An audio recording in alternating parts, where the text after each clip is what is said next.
Ever wondered how the securities market operates? How do new companies manage to raise capital for their ventures? And where do these securities even go after they're sold? The answers lie in understanding market structure, specifically the primary and secondary markets. Imagine a new startup that needs funds for its expansion. To do this, it issues shares of its stock. But since this company is still green and unfamiliar with the intricacies of raising capital, it seeks the help of a brokerage firm's investment banking department. The investment banker steps up to the plate and becomes the underwriter, marketing the shares to potential investors for a fee. These investors could range from insurance companies and pension funds to individual investors across the country. The process of selling these newly minted securities to investors is what we call the primary market. And it's called primary because this is where the securities make their debut. The funds raised from this initial sale go directly to the company issuing the securities. The primary market is regulated by the Securities and Exchange Commission under the Securities Act of 1933. But what happens after these securities have been sold? This is where the secondary market comes into play. The secondary market is the trading platform for securities that have already been issued in the primary market. Here, the investors who bought the securities from the issuer may want to sell them. This selling and buying happen amongst investors, and the funds do not go back to the issuer.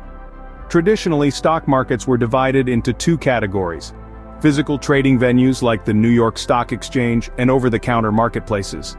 Over time, however, many exchanges began to shift towards hybrid trading methods, merging physical trading with electronic linkages.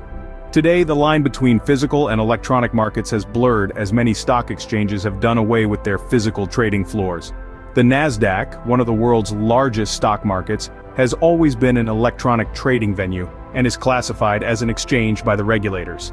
Any equity securities that meet the standards for trading on a national exchange, such as the NYSE and Nasdaq, are referred to as listed securities. OTC equities or unlisted securities are stocks that are not listed on any physical or electronic exchange.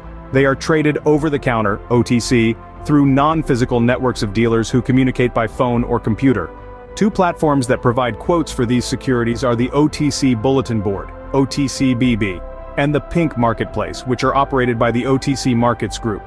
These platforms are not registered as exchanges with the SEC and usually have less trading activity than the NYSE and Nasdaq. Bonds are another type of non-equity securities that are mostly traded in the OTC market. Corporate, municipal, and U.S. government bonds do not have organized exchanges where they can be bought and sold.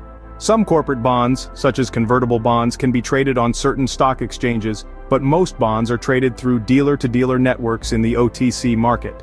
In summary, the primary and secondary markets form the backbone of the securities market structure. The primary market is where new securities are issued and sold to investors, raising capital for the issuer.